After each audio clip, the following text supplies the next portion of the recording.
Le journal sur Camnews 24, bienvenue à tous. À la une, la fibre optique, une réalité au Cameroun. En chantier depuis 2009, le déploiement d'un réseau national de transmission de données numériques par fibre optique a réussi à relier plusieurs régions et départements et jusqu'à ce jour, plus de 6 000 km de câbles ont été déposés, un chiffre qui se veut exponentiel. C'est tout pour le sommaire. Une fois de plus, bienvenue au journal. Le ministre délégué auprès du ministre de l'administration territoriale et de la décentralisation, Jules Ndoré-Ndongo, a procédé hier à Douala à l'ouverture de la deuxième étape des séminaires régionaux de formation et de renforcement des capacités des acteurs locaux du processus de décentralisation. Une cérémonie qui a connu la participation de plusieurs magistrats municipaux du littoral et de l'ouest du Cameroun. Le récit de Justice Toton et Benoît Dambo. La grande affluence dans la salle de conférence des services du gouverneur de la région du littoral peut témoigner de l'importance de ce rendez-vous. Après l'étape de Yaoundé, il y a de cela quelques semaines, il était temps pour les régions du littoral et de l'ouest de bénéficier de cette remise à niveau. Ce séminaire intervient après 5 ans de transfert effectif des compétences et des ressources de l'État vers les communautés urbaines et les communes. Après ce temps d'exécution, il nous a semblé normal de nous arrêter un moment pour évaluer le chemin parcouru, identifier ensemble les gros défaillements, les difficultés, voir quelles solutions appropriées, pertinentes, idoines on pouvait apporter à ces problèmes pour de meilleures perspectives. Il sera également question de voir dans quelle mesure la décentralisation contribue à l'atteinte des objectifs prédéfinis à travers la mise en œuvre concomitante des ressources budgétaires transférées à travers la contribution des organismes d'appui et d'accompagnement que sont le FECOM et le PNDP. En outre, il est à rappeler que la loi numéro 96/06 du 18 janvier 1996 portant révision de la Constitution du 2 juin 1992 dispose en son article 55 que les conseils des collectivités territoriales décentralisées ont pour mission de promouvoir le développement économique, social, sanitaire, éducatif, culturel et sportif des collectivités. Ainsi amorcé, l'approfondissement du processus de décentralisation prend corps avec la loi numéro 2014/018 du 22 juillet 2004 fixant les règles applicables aux communes qui transfèrent à ces dernières d'importantes compétences et des ressources appropriées dans les domaines ainsi déterminés par la Constitution. Le transfert de la première génération de compétences a démarré au cours de l'exercice 2010 et s'est achevé en 2015. Ainsi, l'État a alloué aux communes d'importantes ressources budgétaires à hauteur de 178 milliards de francs CFA et a également procédé à un transfert de fiscalité conséquent. Une somme importante à ne pas négliger, d'où l'utilité de ces séminaires de réforme et de mise à niveau des collectivités territoriales décentralisées qui dureront 3 jours sous la houlette de Jules Ndoré-Ndongo, ministre délégué auprès du ministre de l'administration territoriale et de la décentralisation, et dans les mois à venir suivront les autres régions du Cameroun. Comme indiqué en titre fibre optique, la révolution numérique au Cameroun est en chantier depuis décembre 2009 à partir de Kiosi dans le sud.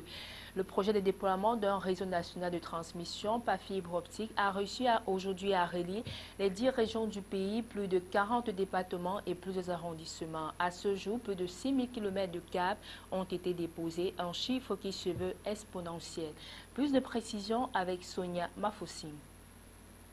La fibre optique est un support physique fin et souple de transmission de données IP à très haut débit. À partir de cette définition, l'on comprend mieux la motivation du gouvernement camerounais à développer son réseau numérique en s'appropriant ce joyau technologique. Grâce à la fibre optique, la vitesse d'une connexion Internet peut dépasser plusieurs gigabits par seconde, tant en émission qu'en réception de données. C'est principalement de cet avantage que profitent les ménages camerounais, meilleure qualité de connexion Internet et à moindre coût, avec d'autres retombées non moins importantes, à savoir la qualité des services de téléphonie, d'Internet et même de télévision. C'est fort de cela que la société d'État en charge de la gestion de la fibre optique Camtel a décidé d'étendre son réseau de couverture. L'entreprise envisage la réalisation de 3 projets qui visent tous l'effectivité d'une économie numérique basée sur des structures capables d'en assurer un bon déploiement. Ainsi, environ 1 million de ménages et 300 000 entreprises et professionnels seront connectés en fibre optique. Pour réaliser un projet d'une telle envergure, la Cameroun Telecommunications s'est entourée d'un groupe américain dont les premiers experts devraient arriver au Cameroun à la fin de ce mois de mai pour finaliser les différents contrats. La firme américaine assistera l'opérateur de télécommunications camerounais à capitaux publics dans la mobilisation des ressources financières qui lui permettront de porter son réseau de fibre optique à 20 000 km, soit le triple de la capacité actuelle qui est de 6 000 km. Ce qui va générer à long terme des avancées considérables dans les domaines de la télémédecine, de l'e-gouvernement ou même de l'e-commerce et bien d'autres. Un réel pas en avant pour le Cameroun en général et la Cameroun Telecommunications en particulier, dont la mission est d'investir sur le réseau d'accès généralisé aux services de télécommunications et de le gérer, une action inscrite dans la stratégie de croissance mise en œuvre par le gouvernement et qui par conséquent bénéficie de la garantie souveraine. Parlons nature à présent, intégrer la biodiversité pour le maintien des populations et de leurs moyens de subsistance. C'est sur ce thème que s'est célébrée la Journée internationale de la biodiversité le 22 mai 2016 au Cameroun. Le ministère de l'Environnement, de la Protection de la Nature et du Développement durable organise du 23 au 26 mai une semaine de concertation relative aux questions de biodiversité. Les détails avec Éric Ticheux, Benoît Dormont. L'objectif de ces 4 jours de concertation relative aux questions de biodiversité est de sensibiliser l'opinion publique sur la biodiversité et la nécessité de l'intégrer comme une priorité dans tous les secteurs d'activité afin d'assurer un développement durable au Cameroun. Biodiversité, c'est un mot qui est composé. Donc il y a bio qui veut dire la vie, et puis il y a la diversité qui veut dire la variabilité. C'est l'ensemble des êtres vivants. Fondement de la vie et des services essentiels fournis par les écosystèmes, la biodiversité sous-tend les moyens de subsistance des populations et le développement durable dans tous les secteurs d'activité, notamment les secteurs économiques tels que l'agriculture, la foresterie, les activités de pêche et de tourisme. C'est pour participer au développement durable. Ça veut dire que lorsqu'on conserve cette biodiversité, c'est pour amener aux générations futures de pouvoir jouir des bienfaits de la nature comme nous l'avons fait à notre temps. Donc en le faisant, on participe comme ça au développement durable. Donc permet que les espèces se pérennisent, les espèces que nous avons vues aujourd'hui, que ce soit sur le plan touristique ou écotouristique, que les générations futures, 100, 200, 300 ans après, continuer à bénéficier des bienfaits des mêmes espèces, donc de la biodiversité. En freinant donc la perte de biodiversité, nous investissons dans les populations, dans leur bien-être et dans leur vie. Notons que Cancún au Mexique va accueillir la 13e réunion de la conférence des parties à la Convention sur la diversité biologique COP13 qui se tiendra du 4 au 17 décembre 2016 et portera sur l'intégration de la biodiversité à travers et au sein de ces secteurs en harmonie avec le thème de la Journée mondiale de la biodiversité de cette année, intégrer la biodiversité pour le maintien des populations et de leurs moyens de subsistance. En éducation, examen officiel session 2016, les élèves des classes de première et terminale affrontent depuis hier les épreuves écrites du baccalauréat et du probatoire de l'enseignement secondaire technique, industriel et du DCE Board. Ils sont au total près de 40 000 candidats repartis sur l'ensemble du triangle national. À Douala, dans la région du littoral, la première journée s'est déroulée conformément au programme préétabli, malgré quelques cas de retard et d'absence enregistrés dans certains centres d'examen. Le point avec Renaud Inan et Josué Ganga. C'est une semaine décisive qui a démarré pour les candidats au baccalauréat et probatoire de l'enseignement secondaire technique, industriel et du DCE Board. C'est plus que jamais pour ces derniers de restituer la synthèse des leçons acquises durant l'année scolaire écoulée. Au centre écrit du lycée technique de Douala-Koumassi, qui abrite les épreuves écrites du probatoire F et BT, Les conditions ont été réunies pour le bon déroulement des épreuves. Seulement, sur les 1104 candidats attendus, seuls 1092 ont répondu présent à l'appel. Au sous-centre écrit du lycée technique de Bonandoumbé, qui a reçu les candidats au baccalauréat F et BT, l'on n'a pas dérogé à la règle sur le plan organisationnel. À l'intérieur des salles d'examen, règne sérénité et confiance. Une intense concentration pouvait se lire sur les visages des candidats dans un environnement dominé par le silence. Outre quelques absences, des cas de retard ont été enregistrés. Nous avons eu quand même quelques cas, malheureusement, de candidats qui sont arrivés au-delà de l'heure prescrite par la réglementation. Et malheureusement, on a été obligé de ne pas les admettre conformément au texte. Vous voyez, candidats qui sont arrivés 45 minutes après, 30 minutes après. Donc ils n'ont pas été autorisés à accéder au centre d'examen. Ils sont au nombre de 3. On a 3 candidats. Il faut préciser peut-être qu'il s'agit là des candidats libres. Pour la première journée, les candidats ont été soumis aux épreuves écrites obligatoires du premier groupe, à savoir le français, l'anglais, la philosophie pour les classes de terminale et l'histoire-géographie. Soulignons au passage que la phase écrite de ces examens s'achève le 28 mai prochain. Toujours en éducation, la délégation régionale de l'éducation de base Pôle Nord prépare les examens de la session 2016. Ce lundi 23 mai 2016, le délégué régional de l'éducation de base Pôle Nord et bien d'autres responsables de cet ordre d'enseignement ont posé les jalons d'une réussite sans faille au cours d'une réunion sectorielle préparatoire des examens 2016, notamment du CEP et du First Living Certificate. L'objectif des travaux étant d'élaborer des stratégies efficaces et efficientes pour le bon déroulement des échéances en vue. Jusqu'à Aman Bonnier, Colin Bekatal. Plusieurs points étaient inscrits à l'ordre du jour de cette réunion.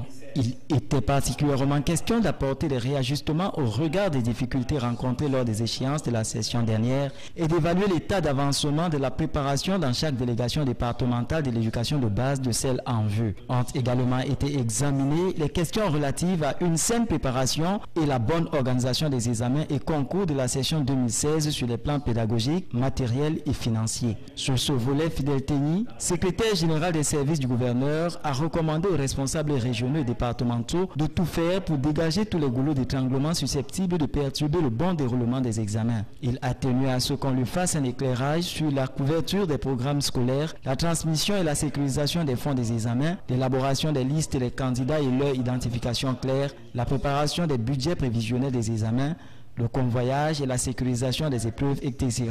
À mi-parcours de ces préparations des examens de 2016, la note à la région du Nord est plutôt appréciable. Nous avons déjà eu à passer le Common Entrance dont les résultats sont déjà disponibles. Nous avons un taux de réussite de 71,6% dans la région du Nord. Et le First School et le CEP sont en cours de préparation. Les examens vont se dérouler les 14 et 15 juin. Et nous avons un état de préparation normal et tout se déroule pour le moment dans de très bonnes conditions. Pour l'arrondissement de Touboro dans le département du Mayoré, tout est fait prêt pour le déroulement sans anicroche des examens pour la session de 2016, malgré quelques péripéties remarquées. Une zone enclavée, avec une distance de 540 km, nous avons pris toutes les dispositions, surtout en termes d'effectifs. Cette année, nous avons 3060 candidats au CEP. Alors, compte tenu des difficultés en salle de classe, en table-banc, et comme nous ne pouvons pas vraiment attendre d'abord le dernier jour pour demander à certaines personnes de nous aider, tout en complémentant l'initiative des responsables régionaux, le secrétaire général des services du gouverneur, Fidèle Tenny, a recommandé aux participants de mettre en pratique les résolutions arrêtées pour que les examens se déroulent bien et que les résultats soient meilleurs, l'objectif étant de 100%. sport, de la nécrologie, décédé le 15 mai dernier à Yaoundé, David Maïbi, président national du SINAFOC et par ailleurs vice-président de l'Africa Foot, sera inhumé le 11 juin prochain à Nyankan, dans le BAM Inibo, région du centre. Réuni ce lundi au siège du syndicat à Yassa, à l'entrée de la ville de Douala, via l'axe Douala-Yaoundé, le comité directeur a ensuite donné un point de presse. Les détails avec Michel Ateba et Josué Gangang. Maître Daniel Ngos s'est voulu bref, précis et concis. Le point de presse que le secrétaire général du SINAFOC a donné ce matin n'a pas duré 20 minutes. Nous nous sommes épanchés sur 2 ou 3 choses.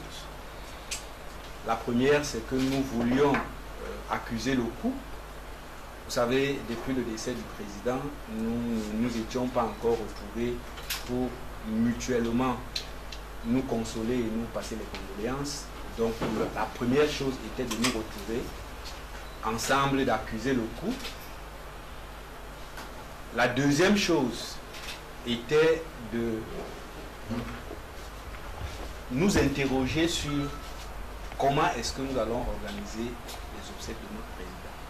La réunion du comité directeur à laquelle s'est ajouté les membres du comité de surveillance et du comité des sages, initié pour élaborer les axes sur lesquels les obsèques vont se dérouler, s'est achevée dans une ambiance de calme. Entouré de tout son staff, le vice-président Jérémy Sorel Ditap et les autres membres vont valider la proposition d'organiser les obsèques les 10 et 11 juin prochains.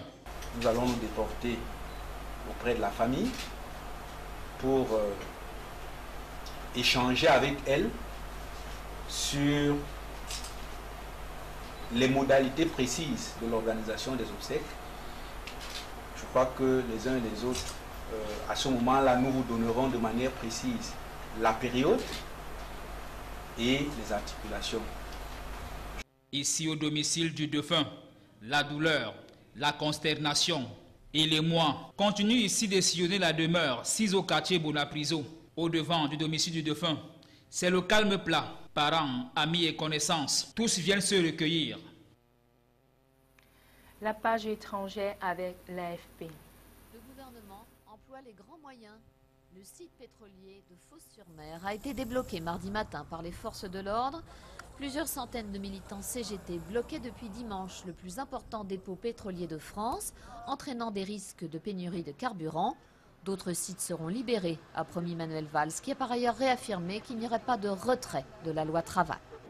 L'acteur Benoît Magimel a été condamné mardi à payer 3 500 € d'amende pour avoir renversé une piétonne mi-mars à Paris, ainsi qu'à 750 € d'amende et 6 mois de suspension de permis pour conduite sous stupéfiants 2 ans plus tôt. À la frontière gréco-macédonienne, le camp d'Idomeni a commencé à être évacué ce matin.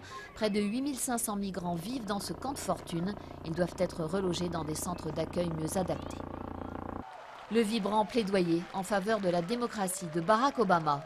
En visite dans l'ancien pays ennemi qu'est le Vietnam, le président des États-Unis a annoncé la levée de l'embargo sur les ventes d'armes. La première, hier soir à Los Angeles, d'Alice de l'autre côté du miroir. Le film, qui est la suite d'Alice au Pays des Merveilles, affiche un casting d'enfer avec Johnny Depp, Anne Hathaway, Sacha Baron Cohen. Sortie du film en France mercredi prochain. Fin du journal. Merci à tous de l'avoir suivi.